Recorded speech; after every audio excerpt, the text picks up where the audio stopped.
નમસ્કાર, વડિયાના વાવડમાં આપનું હાર્દિક સ્વાગત છે।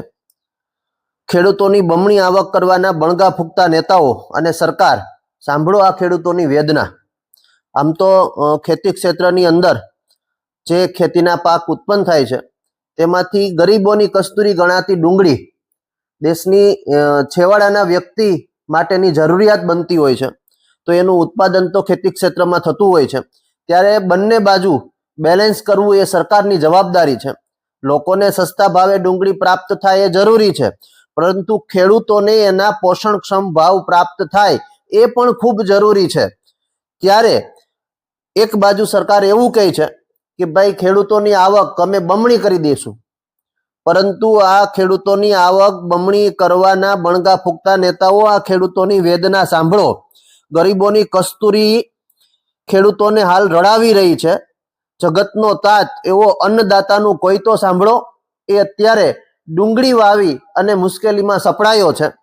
ચોમાસુ સિઝનમાં વાવેલી સફેદ ડુંગળીના ભાવ તળિયે ગયા છે, ત્યારે ખેડૂતોને ખર્ચા જોગા નાણાં પણ એમાંથી પ્રાપ્ત નથી થતા, તો કોણ ડુંગળી વાવશે? પછી ગરીબોની કસ્તુરી ક્યાંથી લઈ આવશું? આયાત કરીશું? તો દેશમાં ખેતી પ્રધાન દેશ હોવા છતાં ડુંગળીથી ખેડૂતો આઘા ભાગશે તો શું કરશું આપણે?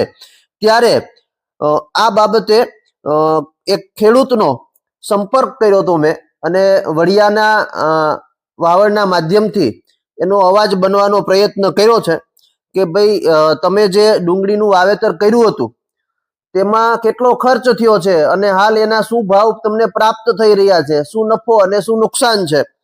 ત્યારે ખેડૂતોની આવક ડબલ કરવાના બણગા ફૂંકવાની જગ્યાએ એનો ખર્ચનો હિસાબ કરી ડુંગળીના સારા ભાવ એટલે કે એમએસપી નક્કી કરવામાં આવે, અને એમએસપી જાહેર કરી અને એ ભાવે જો વેપારીઓ ખરીદી કરે તો ખેડૂતો ડુંગળી વાવવા માટે સક્ષમ બને, ખેડૂતો બે પાંદડે થાય, ખેડૂતોની આવકમાં કંઈક ફેરફાર થાય અને ખેડૂતો સમૃદ્ધ થઈ શકે।